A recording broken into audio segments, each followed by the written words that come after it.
Phoenix Rising by Michael Anastas. 2 minutes later, Meowth had arrived, and Merlin had come back, driving a mobile home. Professor Oak was pretty drunk, he said with a sigh. His brother said I should take it before he gets the keys himself. Ash sighed as he stepped into the passenger seat. I'm starting to wish I'd remained dead. Then I wouldn't know all this had happened. Pikachu leapt into Ash's lap. Pika! Pikachu! Pikachu! Pika-Pee! Merlin translated everything before Ash had the first 2 words down. Don't say such things. If you hadn't come back, I would have been put to sleep for insanity. Life is precious, so cherish your second chance. You heard all that? Merlin smiled and held up his index finger. Pika? Yes. Pikachu smiled. Katsu! Sweet! The others piled in, and Merlin pushed down the pedal. Next stop, Vermilion City. As he pulled onto the main road, he looked back into the living room. In other words, make room in the storage compartments. We're going to be picking up a lot of weaponry. Jessie sat down in one of the chairs and supported her chin on her hand. Heavy weapons? Meowth climbed up onto the arm. Heavy weapons? Sweet! Meow!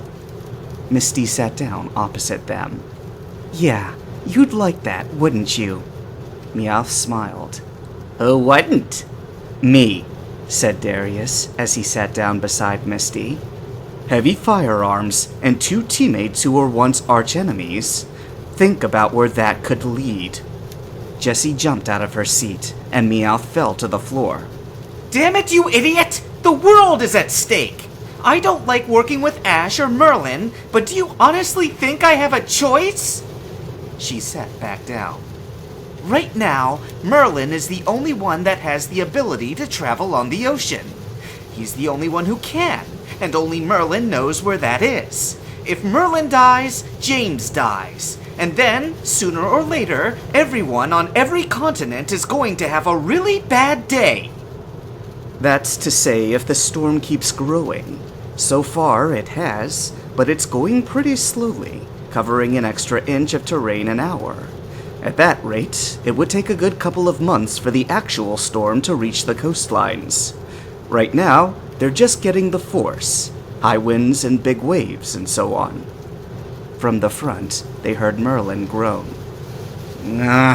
We're just getting parts of the hurricane as we speak. Mild rainfall. A few seconds later, Merlin called back again. Hey, Darius, you think you could take the wheel? Darius shrugged and edged his way to the driver's seat, taking it as soon as they reached a red light. Merlin and Ash came into the living room and sat down in chairs facing each other. Ash, could I have a word with you? Asked Merlin as he sat down. Sure. I don't have anything better to do. Well, that's what I need to talk to you about. Do you remember what I said about my methods of training Pokémon? Ash was silent. I guess that's a no. Well, I at least told you about the classes the other Phoenix Badge trainers passed, right? Only that the majority of them are extremely difficult. That's all I told you?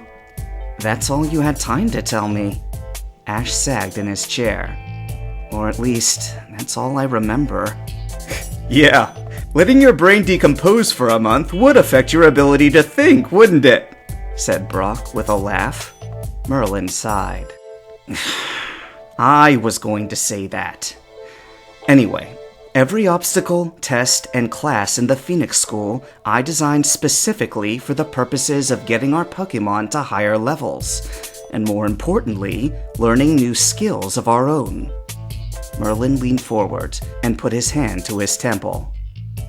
Ash, this is probably the hardest thing I've ever had to do in my life, but I think you need to take the classes. What?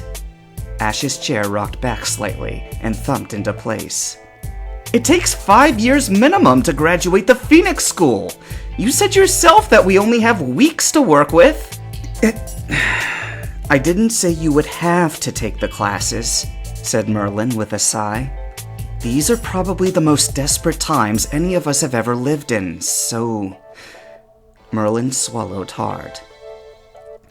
I think it's time for you to know the answers. You mean... Yes. The Phoenix School was developed in such a way that trainers find the answers for themselves, but... I think it would be easier if I just told you them. Merlin stood up. Ash, until we reach the coastline, I'm going to have to be your tutor.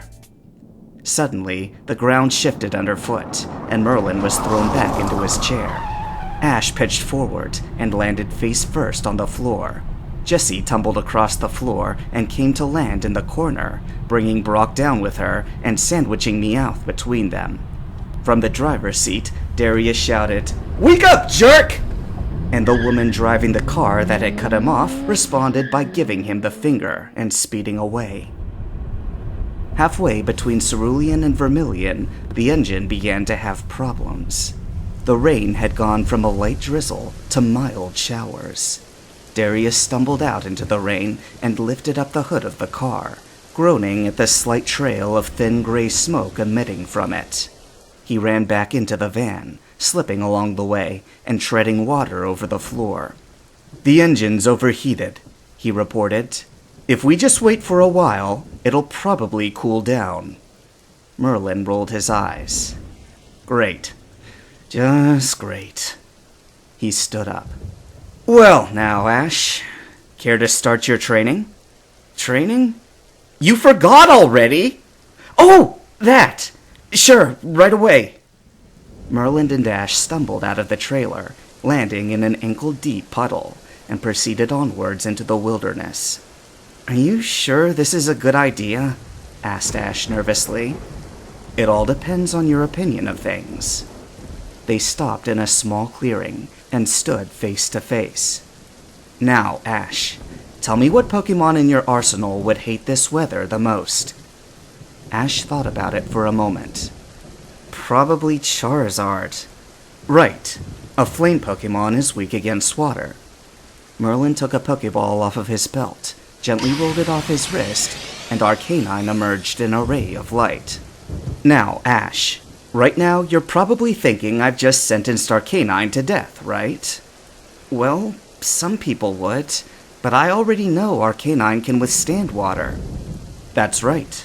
I know you've seen Arcanine in water before, but can you tell me why the rain means nothing to him?" Ash put his hand to his chin. "Because he's used to it?" 2 points! Huh? All right. Since I can tell you just guessed at something, I'll explain. I've had Arcanine for about 15 years now, and in that time, Arcanine has taken pounding after pounding, and because most trainers can easily figure out what a flame Pokemon's weakness is, they normally throw out their water Pokemon. Let me give you an example. Do you like peppers? Ash shrugged. I used to hate them, but I guess I can live with them now. Because you put up with them so many times that they've lost their destructive nature. Well, the same applies for Arcanine.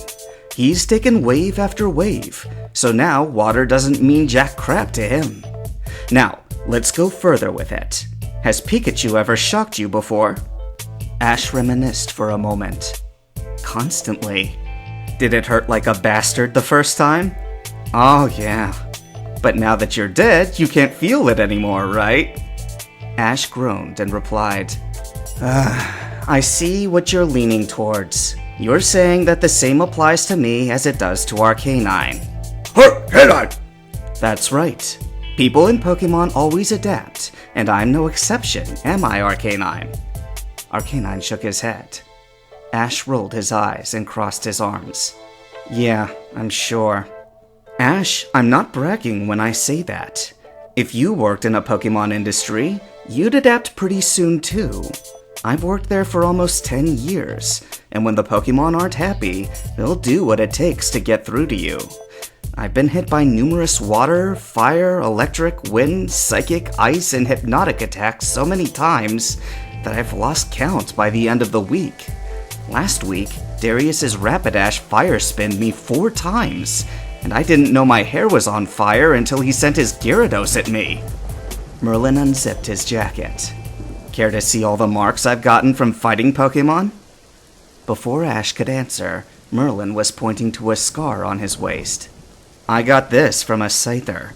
He pulled his collar down on his right shoulder, revealing 2 puncture wounds. This used to be twice as big. Arbok's Poison Fang attack. Ash was slightly impressed. Wow, those hurt. Ash rolled up his left sleeve. Take a look at this. Merlin looked down at Ash's arm. Pincer, right? Merlin kicked the nearest tree and rolled up the cuff of his pants, pointing to a red mark on his leg. The bite of a Kangaskhan. Must have hurt. Ash pulled his shirt up, revealing a big red spot on his chest. The bite of an Onyx. Merlin was slightly impressed. Ever had a Snorlax fall asleep in your lap? Ash cringed, and Merlin pulled his shirt over his head and turned his back towards Ash. And what does that look like? Ash nearly fainted. Merlin's back was covered with little dots. That's right, said Merlin with a smile. Ungermax's automatic shotgun attack. Ungermax? Merlin pulled his shirt down and put on his coat. You've never seen one? They're pretty rare, but you normally get to see at least one in your life. I've never seen one.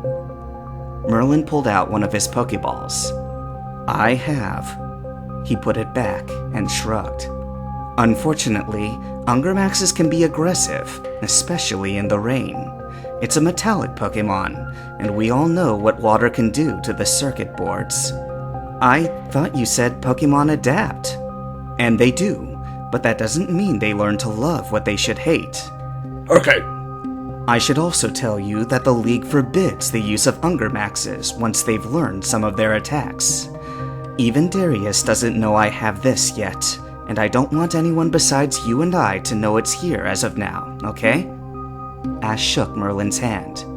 You have my vow.